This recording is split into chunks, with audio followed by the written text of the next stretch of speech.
அதிமுக திருக்கழுக்குன்றம் தெற்கு ஒன்றியத்துக்கு உட்பட்ட விட்டிலாபுரம் மற்றும் லட்டூர் ஊராட்சியில் அதிமுக சார்பில் தெருமுனை பிரச்சார கூட்டம் நடைபெற்றது.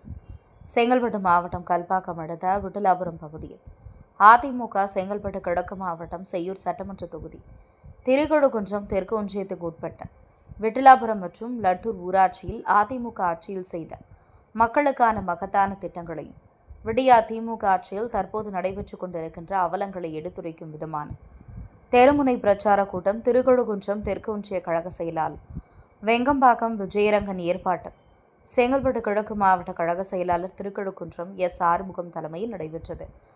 இதில் தலைமை கழக இளம் பேச்சாளர் அருணாச்சலம், அகில உலக எம்ஜிஆர் மன்ற துணை செயலாளர் நாவலூர் முத்து ஆகியோர் கழக கட்சியில் நடைபெற்ற மக்களுக்கான மகத்தான திட்டங்களையும் விடியா திமுக ஆட்சியில் தற்போது நடைபெற்றுக் கொண்டிருக்கின்ற அவலங்களையும் எடுத்துரைத்து சிறப்புரை ஆற்றினர்.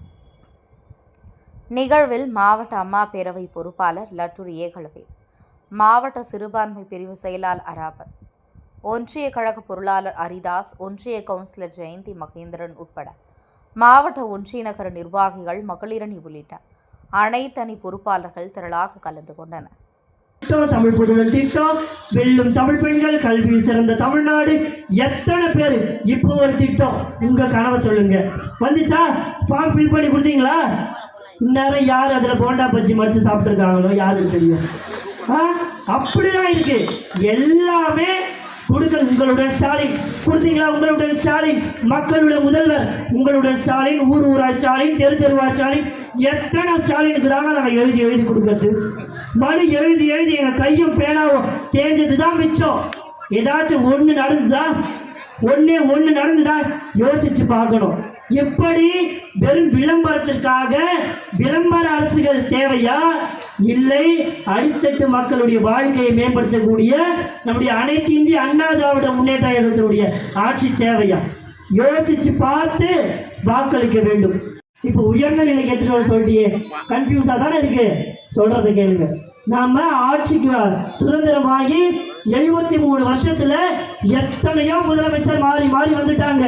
நம்முடைய புரட்சி தலைவர் எம்ஜிஆர் ஆட்சி செஞ்சாரு, ஜானகி அம்மா ஆட்சி செஞ்சாங்க, அடுத்தது நம்முடைய ஜெயலலிதா அம்மா ஆட்சி செஞ்சாங்க, ஆனால் எடப்பாடி ஆட்சி செஞ்சாங்க, அடுத்தது இந்த கருணாநிதி ஆட்சி செஞ்சாரு.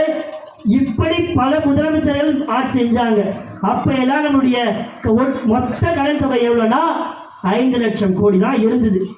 ஆனா 4.5 வருஷத்துல இவர் வாங்கி வச்ச கடன் எவ்வளவு தெரியுமா? 10 லட்சம் கோடி. 10 லட்சம் கோடி கடன் வாங்கி என்ன கொடுத்தீங்க? ஒன்றும் இல்லை. வடிவேல் சொல்லுவார்ல, ஒன்றும் இல்லைன்ற மாதிரி. அது மாதிரி பிம்பிலிக்கா பிலாப்பி தான். துணை முதலமைச்சருக்கு ஒரு ஆசையா, என்னப்பா அவனுக்கு பாழா போன ஆசை, அப்பா எனக்கு கார் ரேஸ் விட்டு பார்க்கணும். யார் வீட்டு பாலத்துல யார் கார் ரேஸ் விட்டு பார்க்கறது? இன்னொரு ஆசையா அவங்க குடும்பத்துல, எனக்கு ஏர் ஷோ விட்டு பார்க்கணும். இப்படி கார் ஷோ விடுறதுக்கும் ஏர் ஷோ விடுறதுக்கும் எங்க வீட்டு பாலம் தான் கிடைச்சுதா? பால் விலை ஏறிடுச்சு, பருப்பு விலை ஏறிடுச்சு, உப்பு விலை ஏறிடுச்சு, எல்லா விலையும் ஏறிடுச்சு. சொத்து வரி, குடிநீர் வரி, சாலை வரி, வீட்டு வரி, இப்படி வரிமையான வரி. வரி குதிரைக்கு கூட அத்தனை வரி இருக்குமா தெரியலமா? நமக்கு தான் அதிக வரி.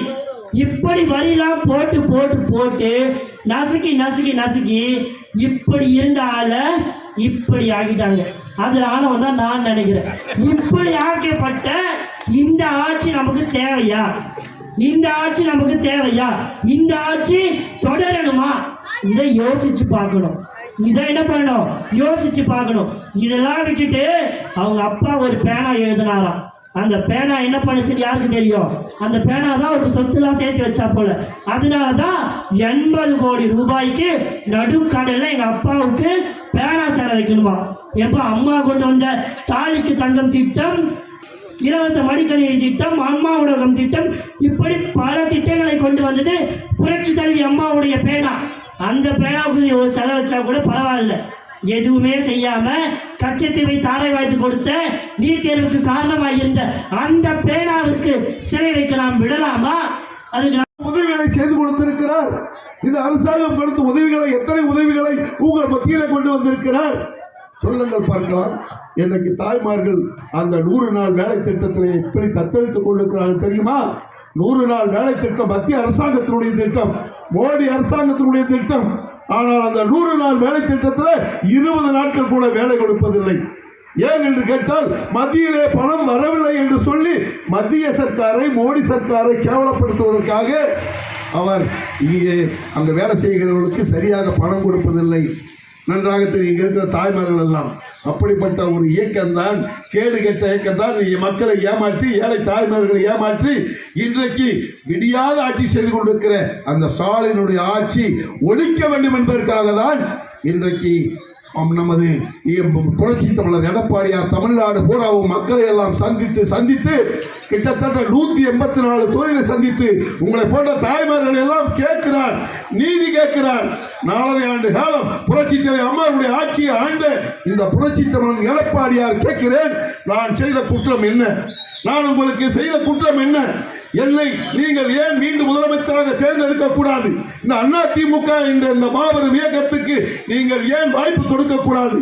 கேடுகட்ட அரசாங்கம், திராவிட மாடல் என்று சொல்லிக்கொண்டு மிடியாத ஆட்சியை சொன்ன ஒரு வாக்குறுதி கூட நிறைவேற்றாத 526 வாக்குறுதியை கொடுத்து அது 26 வாக்குறுதியை கூட நிறைவேற்ற முடியாத ஒரு கேடுகட்ட ஆட்சி இந்த ஸ்டாலின் ஆட்சி செய்து கொண்டிருக்கிறார். அவரை தூக்கி எறிய வேண்டும். மீண்டும் அம்மாவுடைய ஆட்சி, புரட்சித் தலைவர் எம்ஜிஆர் ஆட்சி வர வேண்டும் என்று இன்றைக்கு தமிழ்நாடு பூராவும் மக்களை காப்போம், தமிழகத்தை மீட்போம் என்று லட்சிய பயணம் மேற்கொண்டிருக்கிறார். உங்களுக்காக வாதாடி கொண்டிருக்கிறார். மறந்துவிடக்கூடாது தாய்மார்களே. சொல்லி எப்ப சொன்னார் தெரியுமா? நமது புரட்சி தமிழர் எடப்பாடியார் சட்டசபையிலே போராடி வாதாடி, நீங்கள் தேர்தல் வாக்குறுதிகளை கொடுத்த ஸ்டாலின் அவர்களே, நீங்கள் கொடுத்த வாக்குறுதி என்ன ஆயிற்று? அங்கே எங்க மகளிர்களுக்கு உரிமை தொகையாக 1000 ரூபாய் கொடுப்பேன் என்று சொல்லி 28 மாதங்கள் ஆகிவிட்டது, இன்னும் கொடுக்கவில்லை என்று அங்கே சட்டசபையிலே போராடியதற்கு பின்னாலேதான் 28 மாதங்களுக்கு பிறகு 1000 ரூபாய் கொடுத்தார். ஒரு ரேஷன் கார்டுக்கு, அதுவும் பாதி பேருக்கு மட்டும்தான். 3 கோடி மகளிருக்கு ரேஷன் கார்டு இருக்கிறது என்று சொன்னால் அதில் 1.5 கோடி ரேஷன் கார்டுக்கு மட்டும்தான் கொடுத்தார், அதுவும் தகுதி உள்ளவர் என்று சொல்லி. அப்படி ஏமாற்றி 28 மாதங்களை ஏமாற்றி 28,000 ரூபாயை அவர் குடும்பத்திற்கு செலுத்தி. இன்னைக்கு நான் கேட்கிறேன், ஆட்சியை கொடுத்தவர் நம்முடைய புரட்சி தமிழர் எடப்பாடியார் அவர்கள். அவரோட அந்த 4.5 ஆண்டு காலம் சொல்லிட்ட புயல் இருந்தது, கொரோனா இருந்தது. அப்படி எடப்பாடியார் என்ன பண்ணாரு? நம்மளுக்கு மாவட்டத்தை காஞ்சிபுரத்தில் இருந்து செங்கல்பட்டுக்கு மாற்றி அமைச்சார். இங்க இருக்கக்கூடிய வீரா வாயிலூர் தடுப்பணை புரட்சி தலைவர் எம்ஜிஆர், புரட்சி தலைவர் அம்மாவுடைய வழிகாட்டுதலாக சுற்றி சொல்ல பணியாற்றிக் கொண்டிருக்கிற மாண்புமிகு புரட்சி தமிழர் எடப்பாடியார் அவர்கள் ஆணைக்கு இணங்க செங்கல்பட்டு கிழக்கு மாவட்டம் ஒன்றியத்தினுடைய ஆற்றல் மிகுந்த செயலாளர் அருமைச்சோர் அவர்கள் தலைமையில் மரியாதைக்குரிய திருக்கலூர் சார்முகம் அவர்களே, முன்னாள் தலைவர் என்று சொன்னால் அவர் எனக்கு சொந்தக்காரர். இங்க இருக்க நிறைய பேருக்கு தெரியாது. எனது உறவினர் ஏ கலைவன் அவர்கள்